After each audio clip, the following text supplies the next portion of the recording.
कहानी इंसाफ का बादशाह हजरत उमर इब्न अल-खत्ताब, मक्का का वीर नौजवान।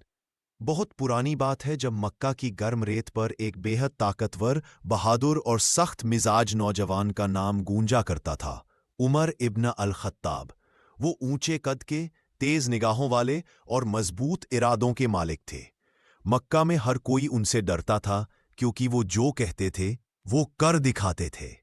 इस्लाम के शुरुआती दिनों में जब मोहम्मद सल्लल्लाहु अलैहि वसल्लम ने लोगों को एक अल्लाह की इबादत की दावत दी तो मक्का के लोग बहुत नाराज हुए और उनमें सबसे ज्यादा गुस्से में उमर थे।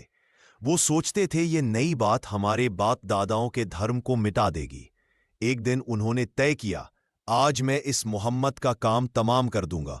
तलवार कमर में बांधकर उमर निकले। रास्ते में एक आदमी मिला। उसने कहा, उमर, पहले अपने घर का हाल देखो। तुम्हारी बहन और बहनोई खुद मुसलमान हो चुके हैं। यह सुनकर उमर का चेहरा लाल हो गया। वो गुस्से से अपनी बहन फातिमा के घर पहुंचे। अंदर से आवाज आ रही थी, कुरान की तिलावत। उन्होंने दरवाजा पीटा, अंदर घुसे और चिल्लाए, ये क्या पढ़ रही हो? तुम भी उस मोहम्मद के रास्ते पर चल पड़ी हो? उनकी बहन ने हिम्मत से कहा, हां उमर, हमने हक को पहचान लिया है। उमर का गुस्सा फूट पड़ा।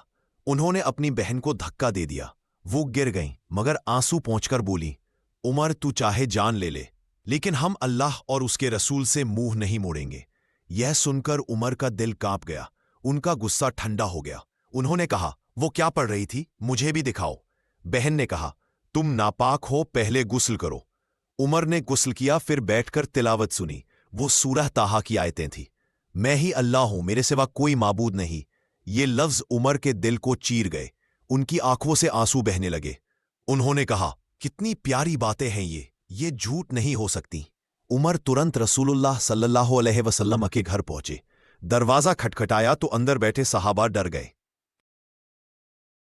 क्योंकि उमर की तलवार का मतलब सब जानते थे। हजरत हमजा बोले, अगर नेक इरादा है तो स्वागत है, वरना तलवार से जवाब देंगे। रसूलुल्लाह सल्लल्लाहु अलैहि बाहर आए, उमर की आंखों में देखा और मुस्कुराए। उमर बोले, मैं गवाही देता हूं कि अल्लाह के सिवा कोई माबूद नहीं और मोहम्मद सल्लल्लाहु अलैहि रसूल है। पूरा घर अल्लाहु अकबर से गूंज उठा। इस्लाम की ताकत अब दोगुनी हो गई, क्योंकि अब उमर मुसलमान थे। इस्लाम कबूल करने के बाद उमर ने कहा, या रसूलुल्लाह, अब हम छिप छिप कर नहीं, खुलकर नमाज पढ़ेंगे। अगले दिन मुसलमानों का एक जुलूस निकला। एक तरफ हमजा थे, दूसरी तरफ उमर। वे सीधे काबा पहुंचे और सबके सामने नमाज पढ़ी। मक्का के लोग बस देखते रह गए। किसी में हिम्मत नहीं थी कि आवाज उठाए। उस दिन इस्लाम ने सिर ऊंचा किया। रसूलुल्लाह सल्लल्लाहु अलैहि के वफात के बाद, अबू बकर के दौर के बाद, जब उमर खलीफा बने तो दुनिया ने ऐसा इंसाफ कभी नहीं देखा था।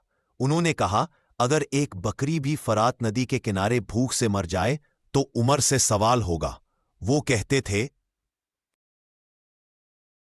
हुकूमत हकूमत नहीं, अमानत है, और अमानत में खयानत सबसे बड़ा गुनाह है।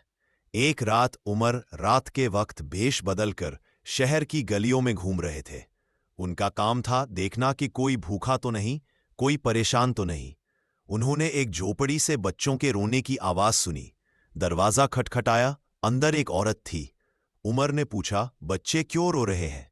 औरत बोली, भूख से। मैं हांडी में पानी उबाल रही हूं ताकि उन्हें लगे खाना बन रहा है और वो सो जाएं। ये सुनकर उमर की आंखों में आंसू आ गए। वो तुरंत बैतुल माल गए, एक बोरी आटा, घी और खजूर लेकर आए। उनके नौकर ने कहा, मैं उठा लेता हूं। उमर ने कहा, कयामत के दिन क्या मेरा बोझ भी तुम उठाओगे? उन्होंने खुद सामान अपनी पीठ पर उठाया, उस औरत के घर पहुंचे, खाना पकाया, बच्चों को खिलाया। जब बच्चों के चेहरे पर मुस्कान आई तो उन्होंने कहा, अब उमर की हुकूमत का हक पूरा हुआ।